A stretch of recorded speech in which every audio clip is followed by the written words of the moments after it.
पाकिस्तान के नाम से सिमिलैरिटी पर मैसूर पाक का नाम बदल दिया गया।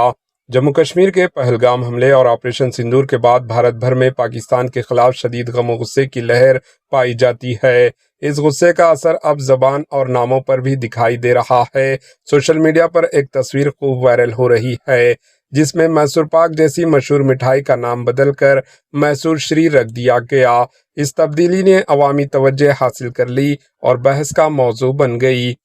इस तनाज़र में ककसुरा मडप्पा के पड़पोते और मैसूर के शाही बावर्ची के वारिस एस नटराज ने एक अंग्रेजी मीडिया से बातचीत करते हुए शदीद एतराज़ किया। इन्होंने कहा, बराह कराम इसे मैसूर पाक ही कहें।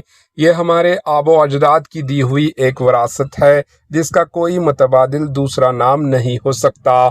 शाही बावर्ची नटराज ने वजाहत की कि कन्नड़ ज़बान में पाक का मतलब चीनी या गुड़ से बनने वाले शरबती या गाढ़े मवाद होता है।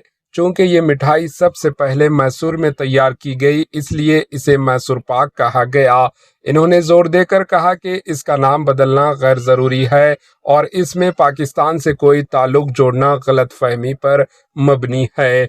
राजस्थान के जयपुर शहर की मशहूर मिठाई की दुकान त्योहार स्वीट्स के मालकिन अंजलि जैन ने बताया कि इन्होंने सिर्फ मैसूर पाक ही नहीं बल्कि मोती पाक, आम पाक, गुंड पाक जैसे तमाम मिठाइयों के नाम बदलकर मैसूर श्री, मोती श्री, आम श्री, गुंड श्री रख दिया है। अंजलि जैन का कहना है कि हुब्बुल वतनी सिर्फ सरहदों पर नहीं, हर शहरी को भारत से मोहब्बत का इजहार करना चाहिए। इसी जज्बे के तहत हमने ये कदम उठाया है। इन्होंने तस्लीम किया कि पाक का मतलब यहाँ पाकिस्तान से नहीं बल्कि एक मीठे शरबत या आमेज़ा से है, लेकिन चूंकि इसका तलफ़ुज़ लफ्ज़ पाकिस्तान जैसा महसूस होता है इसलिए नाम बदलने का फ़ैसला लिया गया।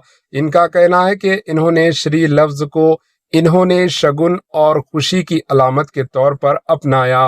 Bureau report, HN news.